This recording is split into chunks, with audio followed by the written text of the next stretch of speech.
सिद्धाणम बुद्धाणम पारगयाणम परम परगयाणम लोकमोगयाणम नमो सया सब सिद्धाणम।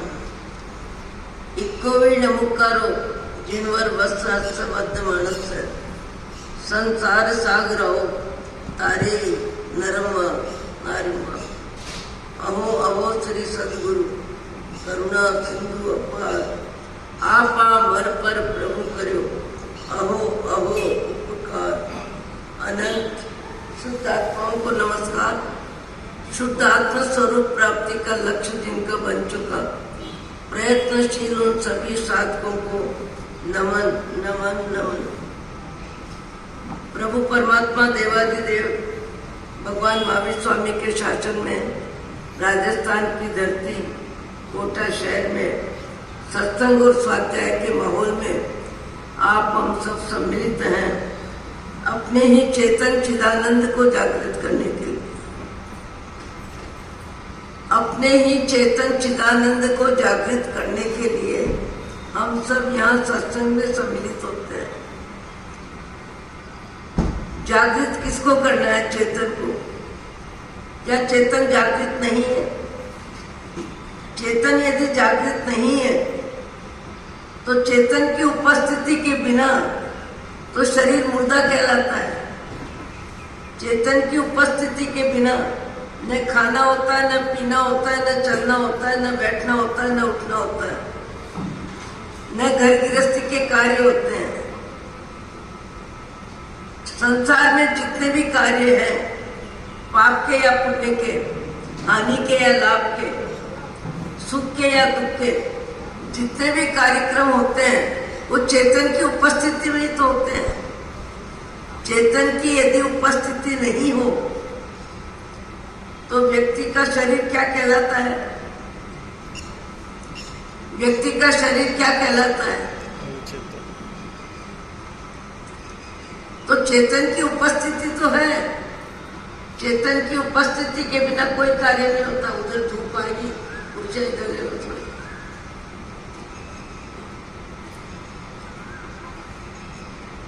चेतन की उपस्थिति के बिना संसार का, धर्म का, परोपकार का, परिवार का, सेवा का, करुणा का, परमात्मा भक्ति का कोई भी कार्यक्रम चेतन की उपस्थिति के बिना होता है क्या?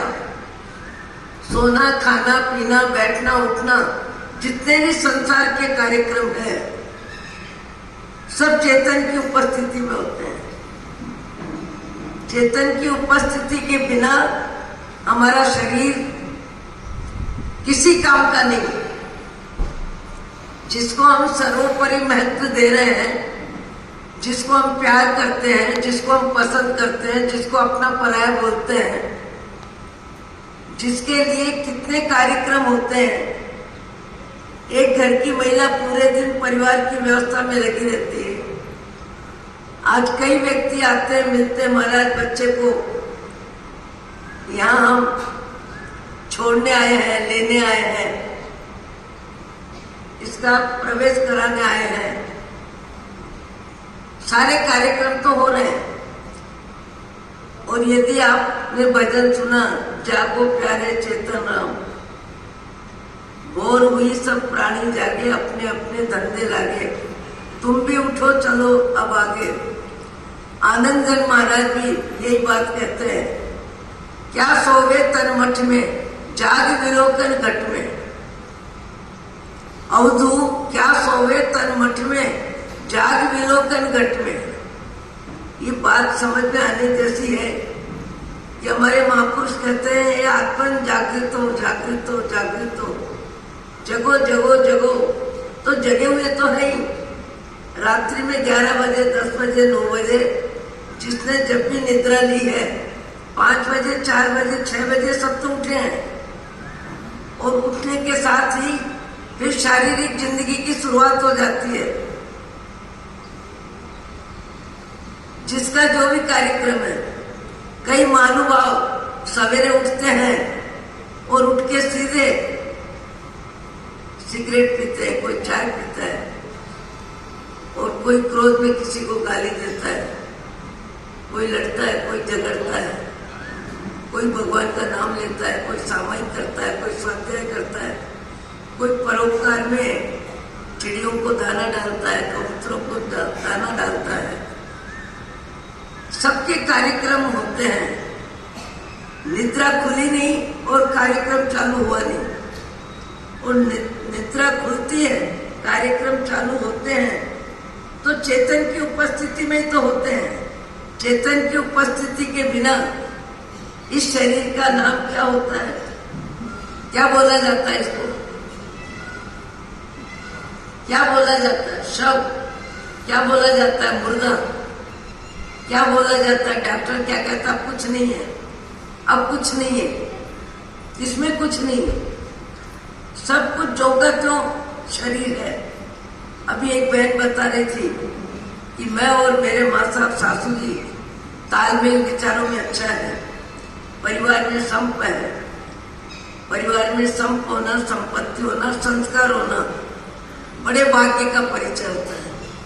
सास बहू सर्दी में जो सब्जियां होती है उनको साफ करने में समय लगता है, दोनों मिलके सब्जी बीच में रखिए, इधर सास बैठी है, उधर बहू बैठी है और सब्जी सुधार रहे। सास कहती है तुमको किसी पार्टी में जाना है, तुमको निमटना है, तुम उड़ जाओ, मैं कर लूंगी। बहू कहती है बहुत काम है, थोड़ा मैं और करा देती हूँ। 5 मिनट भी हुए नहीं इस प्रसंग को, इस बात को किए हुए, और बहू देख रही कि सासू जी बैठे बैठे ऐसे हो गए, बैठे बैठे ऐसे हो गए। वो कह रही माँ साहब क्या देख रहे हो, क्या देख रहे हो, क्या देख रहे हो? देखने वाला, सुनने वाला, समझने वाला, बोलने वाला है नहीं, जा चुका है, नहीं जा चुका। जवाब कौन दे? खाली मकान में कौन जवाब देगा? बाहर से कोई आवाज दे रहा है, मकान खाली है, मकान में कोई नहीं है, तो जवाब कौन देगा? कोई होगा तो जवाब देगा, कोई है नहीं तो जवाब कौन देगा? वो बार बार बोल रही है माँ साहब, माँ साहब, माँ साहब। माँ साहब का शरीर है चेतन चिदानंद भगवान तुल्य आत्मा। शरीर परिवर्तन का प्रस्थान हो गया। प्रस्थान कब हुआ, किस समय हुआ? प्रस्थान का समय अति सूक्ष्म है।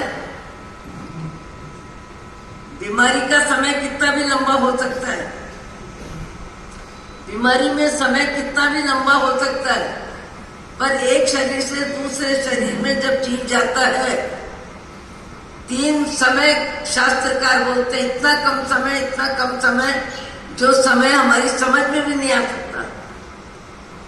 चलता फिरता आदमी समझ में आता है, बीमारी में भी आदमी समझ में आता है, और कभी कभी तो बीमारी इतनी लंबी आती है, इतनी लंबी आती है कि घर वाले सेवा करते करते भी थक जाते हैं। शरीर स्वस्थ है और 80 वर्ष की आयु है तो भी आयु लंबी नहीं लगती, समय ज्यादा नहीं लगता, ऐसा महसूस नहीं होता करे 80 वर्ष, 70 वर्ष, 60 वर्ष अपने कोई शरीर में रहते हुए हो गया, समय लंबा नहीं लगता। और असाता का उदय हो, शरीर में स्वस्थता न हो, कोई बीमारी आ जाए तो बीमारी में शरीर का समय लंबा लगता है। 10 दिन भी बुखार आ जाता है तो समय लंबा लगता है। कई जीवों को ऐसा कर्म का उदय होता है कि शरीर भी है, परिवार भी है, पैसा भी है, सब कुछ है, पर असाता वेदनी का उदय आ जाता है और उदय भी लंबा आता है। मैंने अपने जीवन में एक व्यक्ति को देखा 8 वर्ष तक कोमा में, जाने के बाद तो कोई शरीर को रखता ही नहीं, अग्नि संस्कार की व्यवस्था कर देता है, पर किसी की बीमारी कितनी भी लंबी हो, बीमारी कितनी भी लंबी हो, पर अग्नि संस्कार, आत्मा की विदाई के बिना अग्नि संस्कार नहीं होता। और कभी कभी किसी किसी के जीवन में बीमारी बहुत लंबी आती है, बीमारी में जीव का समय काटना भारी हो जाता है, पर कोई उसको ले जाके जलाता नहीं है। जलाने का कार्य कब होता है? जब आत्मा से शरीर विदा हो जाती है। अभी अपन बोल रहे हैं जागो राम, जागो चेतन, जागो चेतन, जागो चेतन। चेतन को जगाने की बात कर रहे हैं। मेरा प्रश्न है कि जगने की बात कहाँ है? जगे हुए तो सब बैठे हैं। निद्रा छोड़ के उठने के बाद शारीरिक कार्यक्रम जिसका जो है वो करके फिर जिसको भी रुचि है कि व्याख्यान सुनना है तो सब तैयार होके आए हैं। अपनी अपनी जवाबदारी जिसको जितनी निभानी है निभा के आए हैं। तो चेतन है तभी तो आए हैं। चलता फिरता मुर्दा नहीं होता, चलता फिरता आदमी होता है। आदमी कौन होता है? जिसमें आत्मा होती है, जिसमें चेतन होता है, जिसमें सुख दुख का अनुभव होता है। ये सारा अनुभव है। फिर उसके बाद ये प्रश्न क्यों उठता है कि जगो जगो जगो चेतन जगो, चेतन जगो, ये प्रश्न क्यों होता है? कभी दिमाग में आता है कि प्रश्न क्यों होता है? जहां भी व्याख्यान सुनो, थानक मंदिर, तपा करतर, दिगंबर, श्वेतांबर, जैन, वैष्णव, सत्संग में सब जगह आत्मा के उत्थान की बात होती है, आत्मा के कल्याण की बात होती है, आत्मा की जागृति की बात होती है। अपने अपने तरीके सबके होते हैं, पर बात तो यही होती है। तो साथी जी ने जो भजन गाया कि जगो जगो जगो, तो मेरा आप सबसे प्रश्न है कि सब जग तो रहे हैं, जग रहे हैं तब तो खाना पीना, चलना फिरना, हंसना बोलना, कपड़े बदलना, नहाना धोना, सारा कार्यक्रम जो हो रहा है वो किसकी उपस्थिति में हो रहा है? चेतन की उपस्थिति में हो रहा है। पर जागृति शब्द का अर्थ क्या है? चेतन ने अनंत काल से अपने आप को चेतन नहीं मान के जब जिस शरीर में जाता है उस शरीर को मैं मानता है। यही मिथ्यात्व है, यही अज्ञान है, यही संसार परिभ्रमण की जड़ है।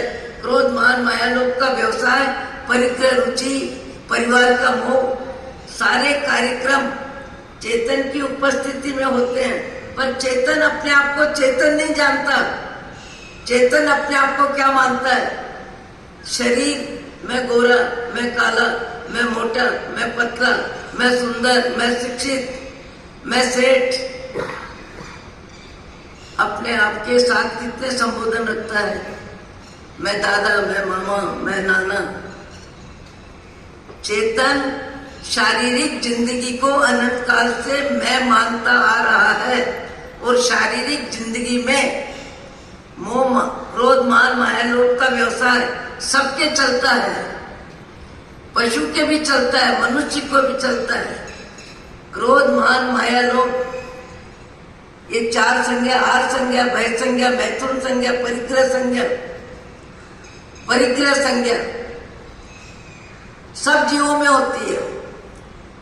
संग्रह, चींटी भी संग्रह करती है। लोभ कषाय सब में होता है। मैंने स्वयं अपने जीवन में आंखों से देखा, इरादे पूर्वक देखा, शायद मैंने बोला भी है। 85 का चौमासा नागपुर था और बहुत वर्षों के बाद खरतरगढ़ परंपरा का चातुर्मास था और योग संयोग कुछ ऐसा बना कि थानक मंदिर सबका भाव जगत एक बन गया। यानी थानकवासी संघ के अध्यक्ष ने तो अपना चातुर्मास रोका और अपना पूरा बड़ा भवन मूर्ति पूजक संघ को दिया कि हम भी वहीं व्याख्यान सुन लेंगे, इसलिए हमारा भवन हम आपको दे रहे हैं। समय समय की बात है, विचार अपने अपने हैं। उदारता गुण, सेवा भावना का गुण, समन्वय का गुण सबके अपने अपने होते हैं। 21 मासिक श्रवण से और 2 मासिक श्रवण तो पति पत्नी के। एक थानकवासी समाज में आज भी उनका वर्चस्व है, अब तो चले गए। पति पत्नी दोनों मासिक श्रवण एक साथ किया। 35 वर्ष की उम्र में 2 पति पत्नी ने मासिक श्रवण एक साथ किया और मासिक श्रवण के साथ परमात्मा भक्ति का कार्यक्रम चल रहा है और परमात्मा भक्ति के कार्यक्रम में हम लोग भी मंदिर में जाके बैठे हैं। मंदिर में जो सामग्री होती है उसमें कई प्रकार की वस्तुएं होती है। मैंने देखा एक शक्कर का दाना जमीन में गिरा है और उस एक शक्कर के दाने को ग्रहण करने के लिए, अपने अधिकार में लेने के लिए दो चींटियां, एक शक्कर के दाने को दो चींटियां दोनों तरफ अपना अपना पुरुषार्थ कर रही है। आंखों से मैंने इरादे पूर्वक उस दृश्य को 10 मिनट तक देखा। भगवान की पूजा हो रही है, भगवान की भक्ति हो रही है, मेरा पूरा ध्यान दो चींटियों की क्रिया पे है और इरादे पूर्वक है, चिंतन पूर्वक है कि ये दो चींटियां क्या कर रही है। दो चींटियों ने एक शक्कर के दाने को दोनों तरफ से पकड़ लिया। शरीर बल भी दोनों का समान है, चींटी का शरीर का वजन जितना है उतना ही उसका भी है। लोभ कषाय भी दोनों में है, मनुष्य में ही ऐसा नहीं है। लोभ कषाय सब में होता है। पशु पक्षी संतान के मोह में तिनकले इकट्ठे करते हैं, घोंसला बनाते हैं, फिर अंडा देते हैं, फिर बच्चे का पालन पोषण करने तक सुरक्षा व्यवस्था के लिए दिल दिमाग दिन में 10 बार लगाते हैं, सब जानते हैं। उनके पास ताकत नहीं है पर भाव की ताकत है। संतान का मोह उनमें भी है, इंसान में ऐसी बात नहीं है। परिग्रह राग उनमें भी है, जीने की लालसा उनमें भी है और प्रतिकूल परिस्थिति में भयभीत वे भी होते हैं। मैंने देखा कि दो चींटियां, एक शक्कर का दाना, दोनों पूरी ताकत लगा रही हैं। 10 मिनट तक उस दृश्य को मैंने इरादे पूर्वक देखा कि देखो लोभ कषाय सब जिंदगी में होता है। लोभ कषाय दो चींटियों में बराबर अधिकार का मोह है कि शक्कर का दाना मैं लूं, वो सोच रही है मैं लूं, और दोनों के बीच में 1 इंच भी शक्कर का दाना इधर से उधर नहीं हुआ, क्योंकि दोनों का शरीर बल और लोभ का बल दोनों का प्रबल। तो मुझे लगा जीव की ताकत जीव नहीं समझ रहा है। जीव ने अपने आप को जड़ माना है, शरीर माना है। चेतन है, आज भी चेतन की उपस्थिति में सारे कार्यक्रम हो रहे हैं, पर चेतन ने अपने आप को चेतन नहीं माना है। चेतन ने अपने आप को शरीर माना है, शरीर माना है और शरीर में चेतन है, इसलिए सारे कार्यक्रम हो रहे हैं।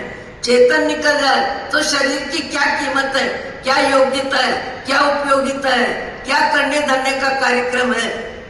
मुर्दा कभी एक रोटी का ग्रास भी मुंह में लेता है, एक पानी की बूंद भी गिरता है। शरीर हिलता है, शरीर चलता है, शरीर को उठाना पड़ता है, ले जाना पड़ता है। किसी भी उम्र में जब चेतन चिदानंद शरीर बदल लेते हैं, शरीर जब बदल लेते हैं उसके बाद शरीर रह जाता है। फिर शरीर क्या है, जड़ है। अभी शरीर क्या है, चेतन शरीर के साथ है।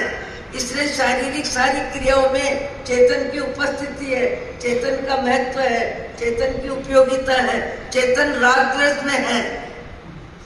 राग द्वेष मूल आत्मा का स्वभाव नहीं है, पर वर्तमान में 1,84 योनि में घूमने वाला जीव जिसने शरीर को मैं माना, उसके साथ क्रोध मान मायालोभ का व्यवसाय है। और क्रोध मान मायालोभ के व्यवसाय में व्यक्ति हर समय व्यस्त है। पशु हो कि पक्षी हो, मनुष्य हो कि कोई बड़ा आदमी हो, सब व्यस्त रहते हैं। क्रोध मान माया लोभ के व्यवसाय में सब व्यस्त रहते हैं। पुराना नया, अच्छा बुरा, खट्टा मीठा, कड़वा मधुर, सब तरह का ज्ञान व्यक्ति को चेतन की उपस्थिति में है। पर चेतन की उपस्थिति में चेतन अपने आप को चेतन नहीं जानता, अपने आप को शरीर मानता है। शरीर का सुख दुख मेरा सुख दुख, शरीर का रंग रूप मेरा रंग रूप, पुण्य का उदय अपना उदय, पाप का उदय अपना उदय, असत्ता का उदय मैं बीमार हूं। और आत्मज्ञान हो तो असाता का उदय शरीर में आया है, मैं चेतन चिदानंद हूं। ये भाव बोध, सम्यक ज्ञान, सम्यक दर्शन, सम्यक चारित्र के पुरुषार्थ में जिसके मन बुद्धि प्राण लगते हैं, जो स्वाध्याय करते हैं, परमात्मा की भक्ति करते हैं और जीव अजीव का भेद ज्ञान समझने के लिए शास्त्र स्वाध्याय में पुण्य पाप, आश्रम, संवर, निर्जरा, बंध, मोक्ष, पुण्य पाप सबकी व्याख्या समझने में मनुष्य अपने मन मस्तिष्क का उपयोग करता है। अभी जीव केवल संसार में मैं हूं और संसार की रिद्धि सिद्धि, संसार की ऊंचाई अच्छाई, उसको क्या मानता है? मैं मानता है, अपना मानता है। शरीर की जिंदगी को अपनी मानता है, तो शरीर के जितने भी संबंध है उन सारे संबंधों में क्या रहता है? राग और द्वेष, राग और द्वेष, राग और द्वेष। बच्चा जन्मता है, 1-2 वर्ष तक बच्चे को कोई ज्ञान नहीं होता है, पर बच्चे की माँ को, बच्चे के बाप को, दादा दादी सबको हर्ष शोक की व्यवस्था चलती है। एक रोज मैंने देखा कि जो बहन पूजा करने के लिए सवेरे सवेरे आती है और 2 घंटा परमात्मा भक्ति में तल्लीन रहती है, वो माँ साहब बहुत 8:30 बजे के आसपास आए। तो मैंने कहा आज आपको इतनी देर कैसे हुई? बोले महाराज पूछो मत, गिरस्ती है, गिरस्ती के प्रपंच कम नहीं है। मैंने कहा क्या प्रपंच हुआ? कुछ नहीं हुआ। मेरे 2 बवे के दोनों बच्चे बराबर के हैं, एक 3.25 वर्ष का, एक 3 वर्ष का। एक का एडमिशन स्कूल में हो गया बिना पैसा दिए और दूसरी का नहीं हुआ। वो तनाव में आ गई, टेंशन में आ गई, दिमाग में विक्षेप हो गया। रात को 10 से 12 बजे तक नहीं, 2 बजे तक हमारे घर में अशांति हो गई। मेरे बच्चे का एडमिशन क्यों नहीं हुआ? बच्चा भी इतना छोटा है, उसमें राग द्वेष विकसित नहीं है। अभी वो नहीं जानता है कि मेरी पढ़ाई नहीं हो रही है, उसकी पढ़ाई हो रही है। पर बच्चे की माँ बच्चे के मुंह में पागल है।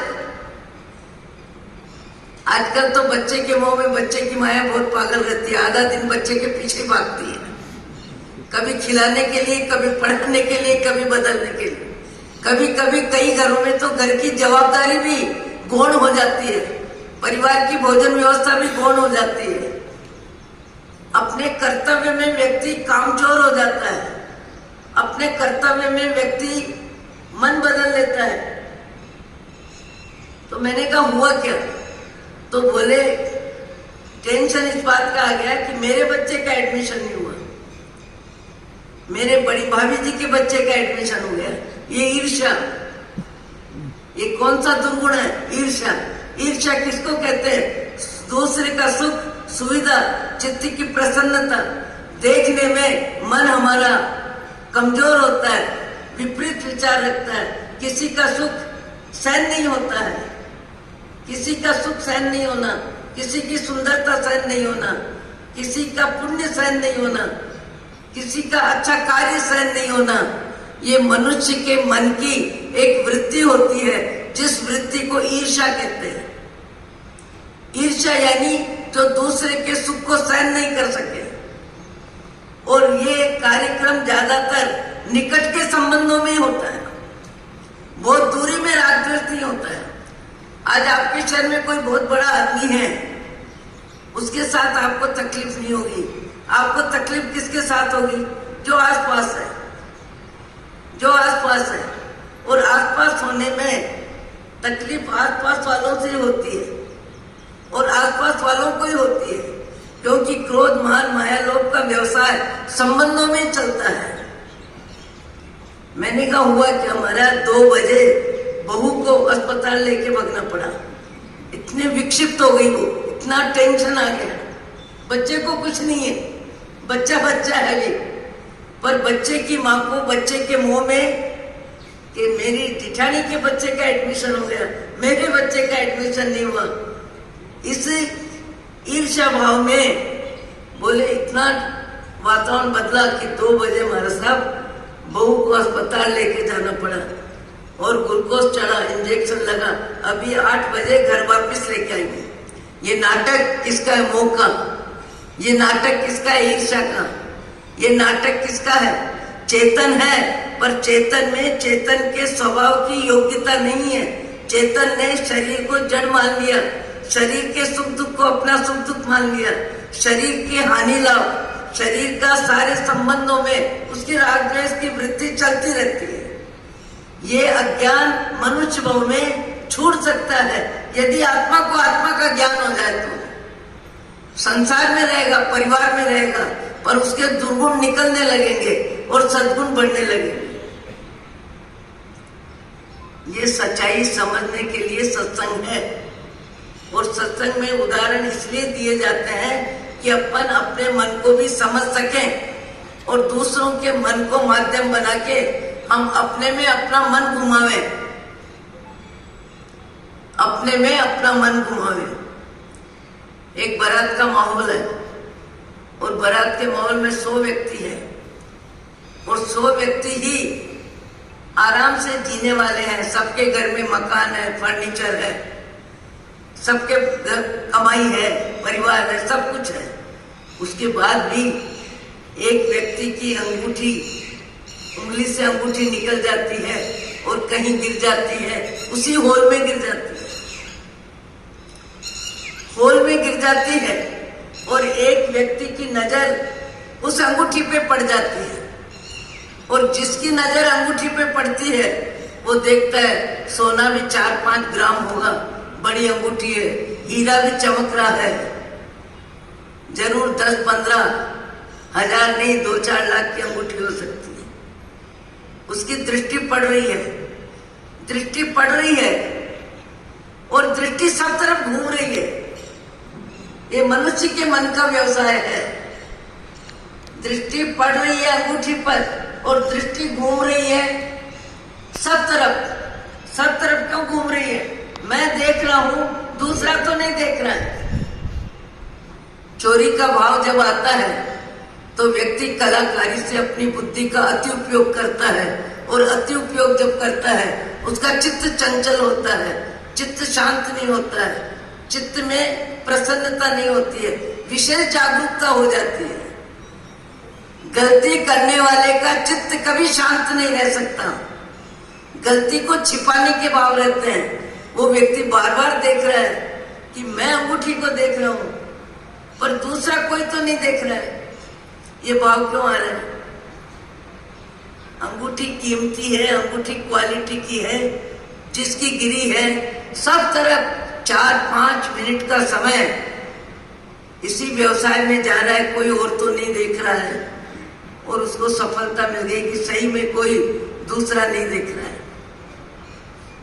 धीरे धीरे अपनी जगह से उठते हैं, उठ के चलना चालू करते हैं, चलते हुए फिर दिमाग सब में घुमाते हैं। ये मनुष्य का मन है, दिमाग दुनिया में कितना घूमता है, और भगवान के नाम में स्थिर कितना रहता है। शुभ क्रिया में मन कम लगता है, अशुभ क्रियाओं में, संसार की क्रियाओं में, मोह माया की क्रियाओं में मन ज्यादा लगता है। कितना ज्यादा लगता है सब अपना अनुभव का एहसास कर सकते हैं। वो व्यक्ति पहुंच जाता है और पहुंच के ठीक अंगूठी के नजदीक खड़ा हो जाता है। खड़ा होने के बाद फिर देखता है कि मैं यहां पहुंच गया, कोई देख तो नहीं रहा। हमारी आपकी बहुत बड़ी विशेषता है, कोई पुण्य कार्य करते हैं तो छपाते हैं। 10, 20, 50 आदमी जब तक उस क्रिया को नहीं जान ले वहां तक मन शांत नहीं होता है। कहीं न कहीं किसी न किसी माध्यम से व्यक्ति अपने अच्छे कार्य की घोषणा अपनी आवाज से करता है। आत्म प्रशंसा, पर निंदा महापाप, सब जानते हैं। आत्म प्रशंसा, पर निंदा महापाप, पर बहुत अच्छे अच्छे बुद्धिमान व्यक्ति भी अपने नाम के चक्कर में, अपने पुण्य को छपाने में कोई कमी रह जाती है तो अति बुद्धूपना का परिचय देते हैं। आए दिन हम देखते, अनुभव करते हैं। नंबर भी एक दूसरे का आगे पीछे आ जाए कि मेरा नंबर पहले आना था, इनका नंबर कैसे आ गया, इनको स्टेज पे पहले कैसे उठा दिया। व्यक्ति अपने पुण्य कार्य का मूल्यांकन जरूरत से ज्यादा करता है और पाप को छिपाने में कितना कलाकार होता है। मनुष्य वही है, मनुष्य का मन वही है, पुण्य कार्य को छपाना और पाप कार्य को छिपाना, और छिपाने में बुद्धि का उपयोग कितना करता है, मन का उपयोग कितना करता है। आप कहोगे महाराज क्या बातें कर रहे हो, मेरा मन भी अभी परमात्मा नहीं बना है, महात्मा भी हृदय से पूरी तरह नहीं बना है। मैं भी दुनिया में हूँ, आप भी दुनिया में हैं। दुनिया को मैं भी जानती हूँ, आप भी जानते हैं। दुनिया को कौन नहीं जानता, दुनिया में रहने वाला दुनिया को जानता है। वो व्यक्ति ठीक नजदीक पहुंच भी गया और पहुंचने के बाद अंगूठी को अंगूठे से दबाता है।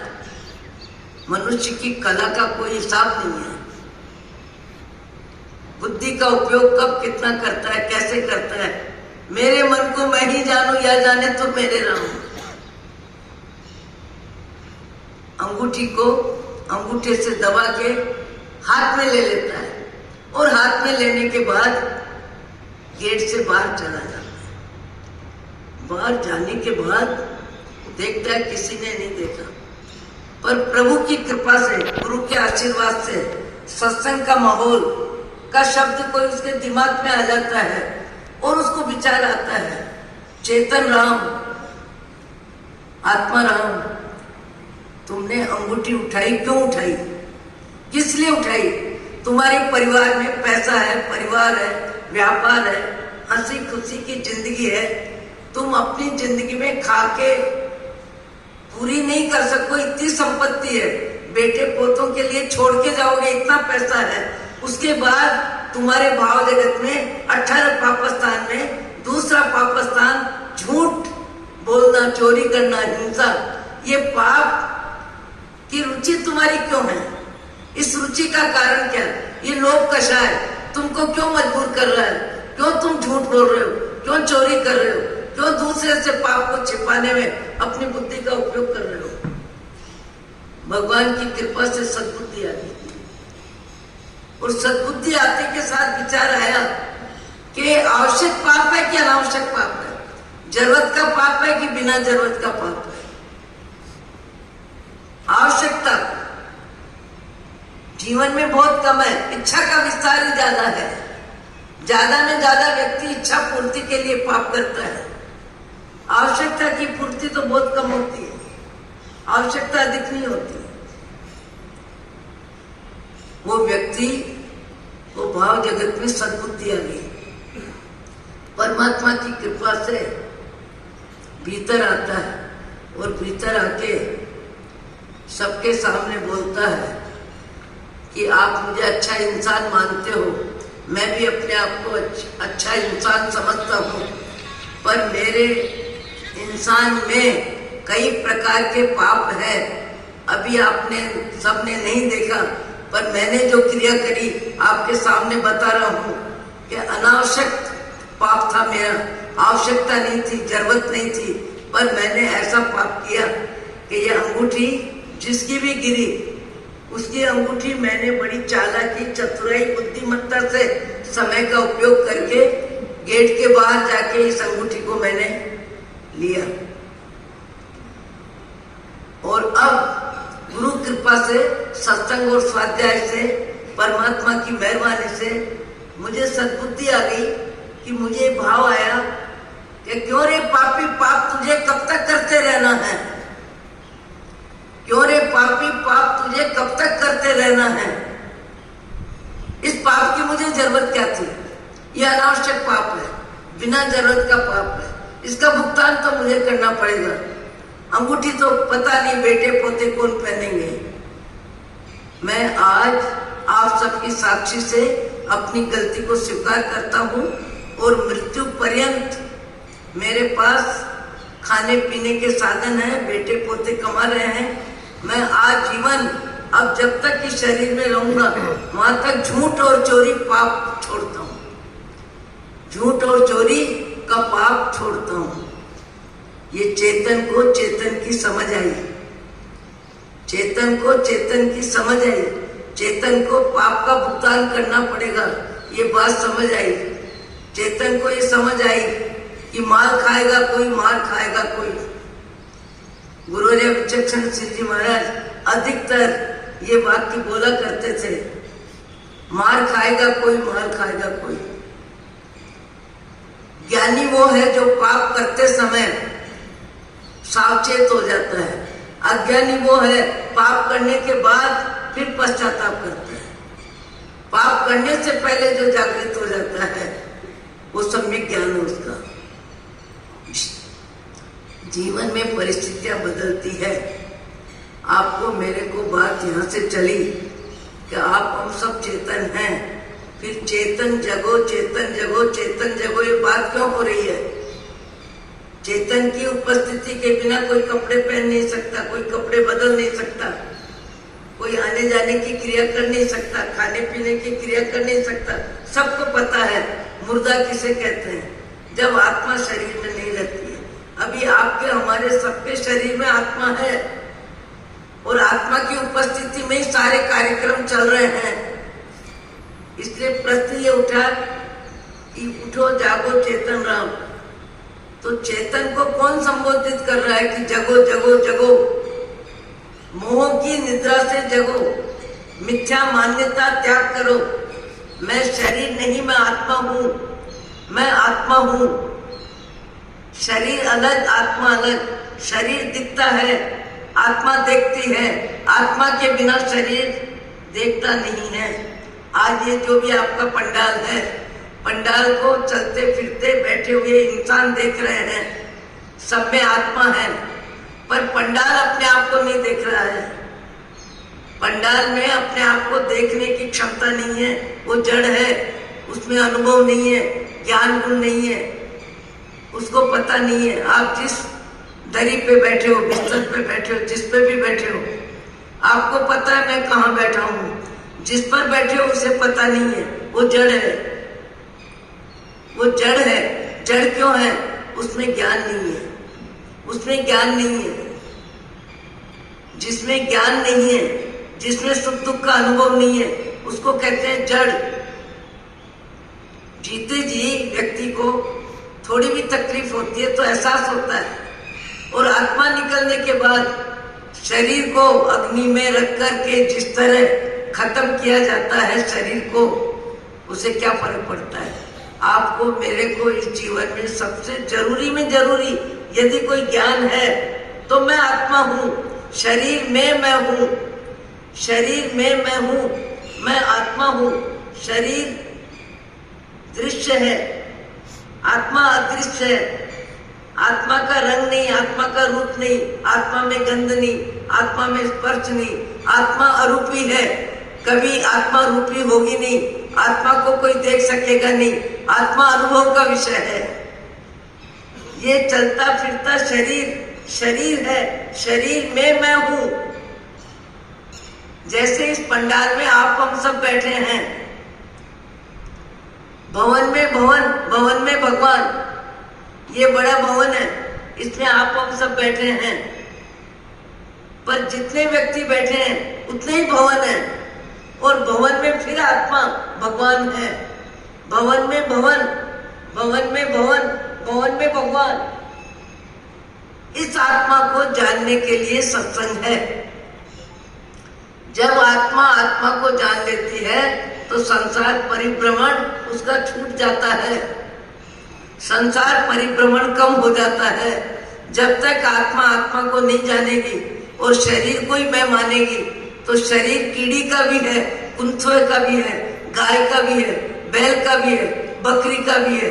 हर शरीर में जीव है और हर जीव शरीर को ही मैं मानता है और शरीर की व्यवस्था को स्वीकार करता है। आप हम मनुष्य भाव में जो हमारी व्यवस्था है रहने की, खाने की, पीने की, कपड़े बदलने की, कितनी ऊंची व्यवस्था है, कितनी अच्छी व्यवस्था है। भगवान का नाम भी ले सकते हो, शास्त्र स्वाध्याय भी कर सकते हो, परोपकार भी कर सकते हो, किसी के आंसू भी पहुंच सकते हो। कितनी अच्छी व्यवस्था है, कितनी ऊंची व्यवस्था है। पर आपने सुअर को देखा कभी? सुअर की जिंदगी में सुअर की जिंदगी ही अपनी लगती है। और उसका भोजन भी क्या है? वो कीचड़ में बैठता है, उसको वही सुख होता है जैसे आपको गद्दे पे बैठने पे होता है। आपको दाल का सीरा पकौड़ी खाने में जो सुख होता है, वही सुख उसे बिट्टा खाने में होता है। जब जीव को जो शरीर मिलता है, उस शरीर की व्यवस्था जीव स्वीकार करता है। आप हम सब मनुष्य भाव में गरम नरम जो भी भोजन करते हैं सबको पता है। मैं बार बार बोल रही हूँ, मेरा ही शरीर यदि गाय के गर्भ में चला जाए, गाय के गर्भ में चला जाए, 9 महीने में कहाँ जाएगा? 9 महीने में वापिस गाय बैल के रूप में, बछड़ा बछड़ी के रूप में आ जाएगा। अब बताओ, यहाँ की सुविधा भले मुनि जीवन है, उसके बाद भी कपड़ा भी है, भोजन भी है, रहने की व्यवस्था भी है, पढ़ने की व्यवस्था भी है। और वहां की व्यवस्था कितनी बदलेगी और बदलने में समय कितना लगा? 9 महीने गर्भ का। और उसके बाद वहां की व्यवस्था मिट्टी मिला घास खाता है, मिट्टी में बैठता है। कितना परिवर्तन, कितना परिवर्तन। जब जीव जिस शरीर में जाता है, उस शरीर की व्यवस्था को स्वीकार करता है, उस व्यवस्था को जीव स्वीकार कर लेता है। उसकी मति की गति ऐसी हो जाती है, उसकी मति की गति ऐसी हो जाती है, जो मिलता है, जैसा मिलता है, जितना मिलता है। आज 2 भाई के बीच में अनबन हो जाए तो एक भाई दूसरे भाई के यहाँ चाय पीना भी जरूरी न समझे। और गाय को देखो आप, सवेरे उठ के हर घर के बाहर घूमती है, एक रोटी एक रोटी एक रोटी, कोई 1 कोई 2 कोई आधी। अपनी जरूरत के लिए पेट पूर्ति के लिए सवेरे सवेरे गाय घूमती है। किसके लिए घूमती है? पेट की जरूरत के लिए। कभी सब्जी मार्केट में मुंह भी डालती है तो सब्जी तो नहीं मिलती, फल तो नहीं मिलता, पर डंडा मिलता है, डंडा मिलता है। कितना अपमान, कितना अभाव। पशु गति में याद रखो, अपमान और अभाव। और सबसे ज्यादा समय जीव का पशु गति में बीतता है। पशु में आकाश में उड़ने वाले, जमीन पे चलने वाले, पानी में रेंगने वाले, छोटे बड़े सब प्रकार के अनंत प्रकार के जीव होते हैं। कुंथुआ, मक्खी, मच्छर क्या नहीं होता? सब शरीरों में जीव होता है। आप कहोगे मनुष्य का शरीर इतना बड़ा, जीव की योग्यता है कि जब जैसा शरीर मिलता है उसी प्रमाण में वो शरीर में फैल जाता है। जब जैसा शरीर, संकोच और विस्तार 2 शब्द याद रखो। जीव का संकोच कुंथे में भी होता है, मक्खी में भी होता है, मच्छर में भी होता है, और हाथी के शरीर में भी होता है, ऊंट के शरीर में भी होता है, बकरी बिल्ली के शरीर में भी होता है। जीव को जब जो शरीर मिलता है, उस शरीर में जीव फैल जाता है। पूरे शरीर में जीव की व्यवस्था होती है। जब जैसा शरीर हो वैसे शरीर में जीव चला जाता है। अनंत काल से आपका मेरा जीव संसार परिभ्रमण कर रहा है और संसार परिभ्रमण करते हुए क्रोध, मान, माया, लोभ के व्यवसाय में पुराने कर्मों का भुगतान करता है और नए कर्म बांधता है। पुराने कर्म भोगता है और नए कर्म बांधता है। ये क्रम कब से चला? अनंत काल से चला। पर जीव को कभी ये ज्ञान नहीं आता कि चेतन चिदानंद भगवान तुल्य आत्मा कहाँ संसार में रखड़ रहे हो, कहाँ जीवन जी रहे हो, क्या क्या कर रहे हो। सबसे पहले 2 शब्द पूरी तरह दिमाग में आ जाना चाहिए। जड़ किसे कहना? जड़ किसे कहना? जिसको सुख दुख का अनुभव नहीं, जिसको अपने पराये का ज्ञान नहीं, उसको जड़ कहना। चेतन किसको कहना? जो अपने को भी जाने, दूसरे को भी जाने। आज सारे वैज्ञानिक साधन चेतन के माध्यम से हो रहे हैं। कोई पशु नहीं कर रहा है, कोई देव नहीं कर रहा है, कोई मुर्दा नहीं कर रहा है। सारी ज्ञान शक्ति जड़ विकास में, शारीरिक जिंदगी में, भौतिक जिंदगी में, बाह्य जगत की ऊंचाई और अच्छाई में चेतन की ताकत लग रही है। सारी शक्ति चेतन की है। चेतन जड़ विकास में लगा है। धन्य है वह जो भीतर में अपने भाव जगत की गंदगी को ठीक करने में लग जाए। चोरी के परिणाम छोड़ दिए, झूठ की आदत छोड़ दे, ईर्ष्या खत्म करे, दूसरों की गलतियां देखने में अपनी आंख को दूरबीन न बनाए, अपनी जिह्वा का उपयोग दूसरों की गलतियां बोलने में ज्यादा न करे। ये जिह्वा शक्ति बहुत बड़ी उपलब्धि है। पूरे शरीर की व्यवस्था, पूरे संसार की जानकारी, तेरा मेरा दुनिया भर का सारा व्यवसाय की व्याख्या करने की ताकत किसकी है? जिह्वा की है। हम जिह्वा का उपयोग उचित कितना करते हैं, अनुचित कितना करते हैं, और अनुचित जितना उपयोग करते हैं, कालांतर में कुदरत का कहना है जो जिस इंद्रिय का अति दुरुपयोग करता है, जो जिस इंद्रिय का जितना ज्यादा दुरुपयोग करता है, कालांतर में कुदरत कर्म उसे उस योग्यता से वंचित कर देती है। पद यात्रा में हम देखते हैं, पद यात्रा में देखते हैं कितने व्यक्ति हैं जिनको आवाज नहीं मिली है, कान नहीं मिले सुनने को, हाथ पांव नहीं मिले चलने को, आंख नहीं मिली है देखने को। अपन आंखों से अनुभव करते हैं। कर्मों का भुगतान सबको करना पड़ता है, सब करते हैं। आपको हमको सत्संग और स्वाध्याय में, जिन वाणी के आलोक में, वीतराग भक्ति के साधन में यदि हमें ये ज्ञान आ जाए, कौन सा ज्ञान? जागो जागो चेतन जागो। चेतन जग रहा है पर मोह में जग रहा है, शरीर में जग रहा है, मान्यता में जग रहा है। शरीर की जिंदगी को अपनी जिंदगी मान के दुनिया भर का राग द्वेष कर रहा है। ये राग द्वेष का भुगतान कौन करेगा? राग द्वेष का भुगतान वही करेगा जो राग द्वेष का बंधन करता है। गुरुवर्य विचक्षण श्री जी महाराज की मातुश्री विज्ञान श्री जी महाराज 80 वर्ष की उम्र में रायपुर से दिल्ली मणिधारी 8वीं शताब्दी में आए। सवेरे 6 बजे चलते थे, 3 बजे तक डांडा टेक टेक के चलते थे। वो कोई साधन नहीं लेते थे, पर उनको फिर लगवा गया तो 2 बरस छोटी दादावाड़ी साउथ एक्सटेंशन में महाराज साहब रहे। दिन में 10 बार अपने आप से बात करते थे, ऐसा कान पकड़ते थे, चेतन चेतन सावधान सावधान, तुम्हें जन्म देने वाली माँ तुम्हारी आंखों के सामने लकवे में सो रही है। तुम क्या कर सकते हो? तुम क्या कर सकते हो? जिसका कर्म जिसी को भुगतान करना पड़ता है। कर्म बंधन किसी निमित्त से करो, किसी के लिए करो, पर कर्म का भुगतान उसे ही करना है जो कर्म बंधन करता है। कभी कभी विचक्षण श्री महाराज अपने ऐसे करते थे, चेतन गलती मत करना, गलती मत करना, गलती मत करना।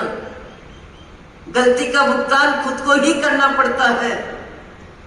ये सद्बुद्धि आपको, मेरे को, सबको गुरु कृपा से, प्रभु कृपा से सत्संग और स्वाध्याय में बैठ के हम अपनी आत्मा को जागृत करें। मैं चेतन हूँ, मैं शरीर